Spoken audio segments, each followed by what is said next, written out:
آقا سلام خدمت همه عزیزای دلم. دوستان عزیز، بنده یه چند لحظه با شما صحبت داشتم و حرف داشتم.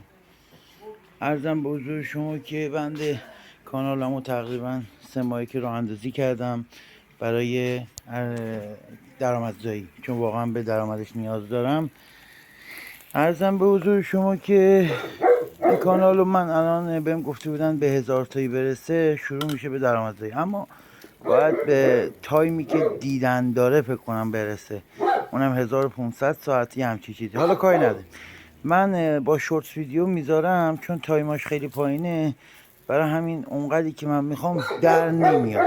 برای همین از این به بعد میخوام تایمای بالا بذارم، ویدیوی کامل بذارم که ببینید، هم شما لذت ببرید هم من به اون درآمدی که قرار برسم، به اون چیزی که میخوام برسم.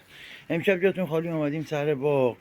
این مگی خانومه، مگی دختر سلام، مگی خانومه، مگی خانوم نگهبان باغمونه. بچه ها اون داخل هم حاجیشون نشستن، جاتون خالی. اینجا ما داریم کباب میپزیم، برنامه کباب هر شب به راه، جاتون خالی. این باقی که داریم تقریبا 4 هکتار، هلوش 4 هکتاره. داخلش همه چی داریم، از هلو، شلیل، آلو، پرتقال، که مگی بشین، همه چی هست. ولی غیر از این امسال اومدیم چیکار کردیم؟ داخلش سیفیجات کاشتیم، مثل فلفل و گوجه و بادمجون و از این حرفا، هندونه و اینا. حالا من چون کانالم در مورد آشپزیه نمیتونم زیاد در مورد اونا براتون بذارم، خیلی دوست داشتم در مورد کارهای باغمونی براتون بذارم، ولی خب آشپزی راسته کاریمه. از این بعدم سعی میکنم یه سری آموزش ها براتون بذارم.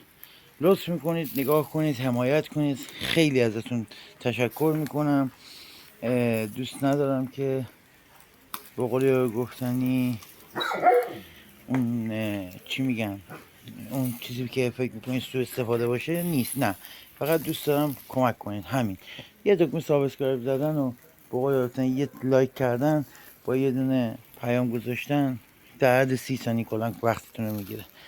ماهایی که سابسکرایبمون پایینه، تعداد دنبال کنندمون پایینه، نیاز به حمایت داریم، نه اونایی که 400,000 تا 300,000 تا. دمتون گرم، شبتون خوش، یا علی.